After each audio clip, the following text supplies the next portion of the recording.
Back in this country, the Boston Marathon bombing trial begins tomorrow, starting with jury selection. The defendant, Dzhokhar Tsarnaev, could face the death penalty if he's convicted, and the judge has called in a huge group of potential jurors.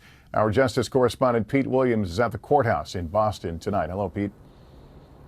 Lester, good evening. Beginning tomorrow, some of the 3,000 people who've been put on notice as potential jurors will begin arriving here at the federal courthouse in Boston, and it may take a while to select a jury made up of people who have an open mind about the facts and about the death penalty.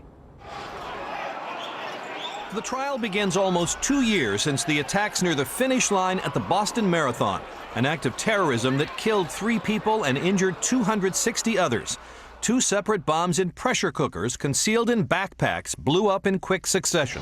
The first bomb went off at 2:49 at this spot near the finish line. 10 seconds later, the second exploded about a block and a half up Boylston Street. Starting tomorrow, Dzhokhar Tsarnaev goes on trial charged with that devastating attack and with murdering an MIT campus police officer, Sean Collier, shortly after the FBI showed photos of the bombing suspects and asked for public help to identify them. His older brother, Tamerlan, also accused in the crimes, was killed in a shootout 4 days after the bombings. The government will seek the death penalty if the younger Tsarnaev is convicted. So the law requires selecting what's called a death-eligible jury.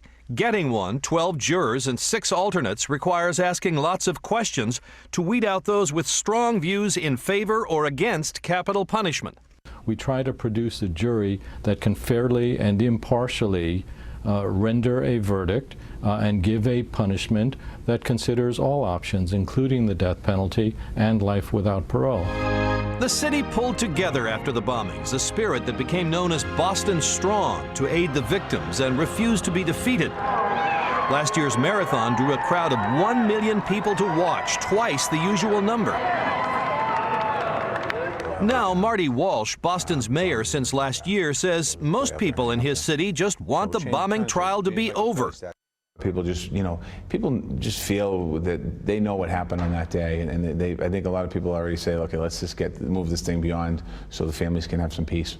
But that will take a while, and despite 2 requests from defense lawyers to move the trial somewhere else, it will take place in Boston, in a courthouse just 2 miles from the scene of the bombings.